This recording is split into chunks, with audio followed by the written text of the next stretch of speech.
पिपलनि केन्द्र कमिटिनि डिरेक्सन मते थांनाय बे मासनि फार्स्ट उइकनिफ्राय गुबुन गुबुन जिल्लायाव बेखौ गुबुन गुबुन जिल्ला कमिटि पिपलनि नेतृत्व सुबुं गमा खुंनांगौ होननानै मोनसे डिरेक्सन होदोंमोन बे डिरेक्सन मते जाय दिनै उदालगुरि जिल्ला कमिटिनि नेतृत्व मोनसे सुबुं गमा जाबाय बे जिल्ला कमिटिनि सिङाव जिहेतु मोनबा समष्टि दं भैरबकुन्द धनसिरि हरिसिंगा रौता आरो पासनै सेरफां बे मोनबा समष्टिनि गासैबो रायजो राजा दिनै ज' जादों आरो जों जिखिनि आसा खालामदोंमोन बेखिनि जथेस्थ' जाबाय आरो दिनै बे जोंनि हांख्रायनाय मथे रायजो राजाफ्रा बेयाव ज' जानानै जोंखौ थुलुंगा होदों आरो दिनै बेयाव इसिबां सुबुं गौथुम बेयाव नुजाथिफैनायनि ओंथियानो जाबाय जे रायजोफ्रा बिटिआर ओनसोलाव सोलायनायखौ लुगैयो हाग्रामा महिलानि थांनाय 17 बोसोरनि जि अपशासन जि दुर्नीति जि भ्रष्टाचार बेखौ फोजोबस्रांनानै मोनसे गोग्गो आरो गोथार सरकार दानायनि जे प्रयोजन दं बे बाथ्राखौ दिनै बे सुबुं गमाया फोरमायदों बेराफारसेथिं जों नुबाय माने सानसुमा खुंगुर बैसुमतारिया बिटिआरखौ रिभिउ खालामनांगौ होनना बुंदोंमोन आरो दिनै बिथाङा बिपिएफनि जानानै गोबां जायगायाव फोसावदों मा बुङो सानसुमा खुंगुरा दानि बर' पलिटिक्सआव इरिलेभेन्ट बिथाङा मेयाद थांनाय दावाय बेनिखायनो बिथांनि खोथाया दिनै बर' समाजाव बर' पलिटिक्सआव सोलिया आरो दिनै बिथाङा हाग्रामा महिलारिनि बान्दा हिसाबै दालाल हिसाबै खामानि मावदों बे जोबोद लाजिथावना जाय मानसिया जातिनि खोथा लानानै जातिनि सार्थनि थाखाय खामानि मावबोदोंमोन दिनै बिथाङा थाखानि थाखाय गावखौनो बिक्रि खालामबाय आरो जों सानसुमा खुंगुर बैसुमतारि बेबायदि आसा खालामाखैमोन बेबायदि लुगैयाखैमोन जे बिथाङा जिहेथु बर'नि गेजेराव फार्स्ट सुक्ति खालामनाय बिएससि सुक्ति बेबायदि सुक्ति खालामलायनाय मानसियानो सोरबा पलिटिशियान दुर्नीति परायण भ्रष्टाचारि बेबायदि पलिटिशियान दैदेनगिरिनि आखाइयाव जे बिक्रि जागोन बेखौ जों सानाखैमोन आरो सानसुमा खुंगुरा दिनै जे खामानि मावदों दालालि खामानि मावदों बियो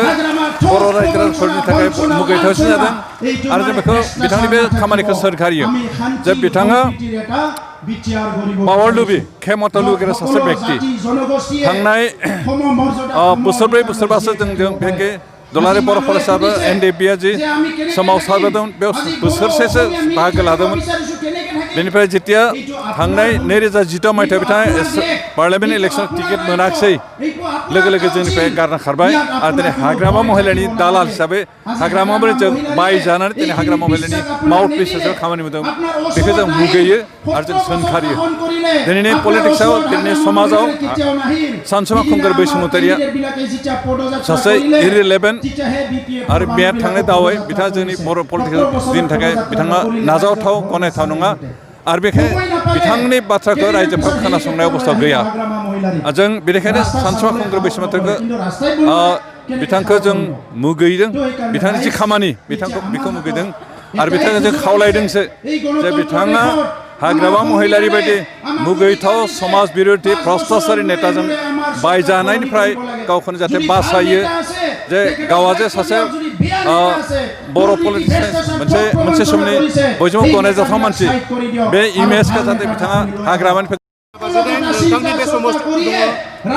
आसामनि सुबुं सावस्रि मिनिस्टार रिहन दैमारि आरो बिथाङा नोंथांनि जि समस्ति भैरबकुन्द बे भैरबकुन्दआव गोबां रायजो राजाफ्रा गोग्गो दै मोनाखै बे बेबस्थाखौ खालामनो हायाखै मा बुंगोन रिहन दैमारियाथ' मन्त्रि हिसाबै लोंनाय दै होग्रा मन्त्रि हिसाबै 10 बोसोर जाबाय आरो बे 10 बोसोराव बिथाङा थिग मथे खामानि मावनायमोनब्ला मोनसेबो खामानिया गोग्गो दै मोनालासे थानाय नङामोन खिन्थु नोंथां जे दुलाराय उदालगुरि समस्तियाव अन्तत गावनि समस्तियाव मालाय समस्तियाव मावदामाव गावनि समस्तियाव बिथाङा मावनांगौमोन खिन्थु गावनि समस्तियावनो थांनाय 10 बोसोरनि गेजेराव मोनसेबो वाटार प्रजेक्ट साक्सेस जायाखै रावबो बिथांनि प्रजेक्टनि गेजेरजों गोग्गो दै लोंनो मोननो हायाखै बिथाङा थांनाय 10 बोसोरनि जे मिनिस्टार जाबाय लोंग्रा दै होनायनि मिनिस्टार बे टटेलि फेलार जादों आरो बेनिखायनो जों रायजोफोरखौ खावलायदों जाय मानसिया 10 बोसोर मन्त्रि जानानैबो गावनि समाजनि मानसिफोरनो गोग्गो दै होनो हायाखै बेबायदि मानसिखौ जों पलिटिक्सनिफ्राय बिदाय होनांगौ जों रायजोफोरखौ आथिखालाव जों नुदों रायजो राजाफोरा रिहननिफ्राय गोजान जाबाय दिनै बिपिएफनिफ्राय आरो रिहन दैमानिफ्राय गोजान जानायखाय बिथाङा दिनै हर हाबनानै रायजोफोरा फैसा रानदों आरो फैसानि गेजेरजों रायजोफोरखौ बायनो नाजादों किन्तु रायजोफ्रा एसेबां सस्ता नंलिया रावजोंबो बायजाग्रा फानजाग्रा बेबायदि बेसाद नङा रायजोफ्रा बिबेकबान रायजो आरो बेनिखायनो एबारनि बिसायख'थियाव रिहन दैमारिखौ रिजेक्ट खालामगोन बे बाथ्रा खातां बेनिफ्राय बिजेपि सरकारनिफ्राय बिटिसि सरकाराव हाग्रामा महिलारिया सरकारि गासैबो थाखा फैसाखौ जाजोबनानै दोनदों बेनिफ्राय गोबां थिकादारफोर खामानि होनाय बिथांमोननि बिल होनो हायाखै आरो बेनिखायनो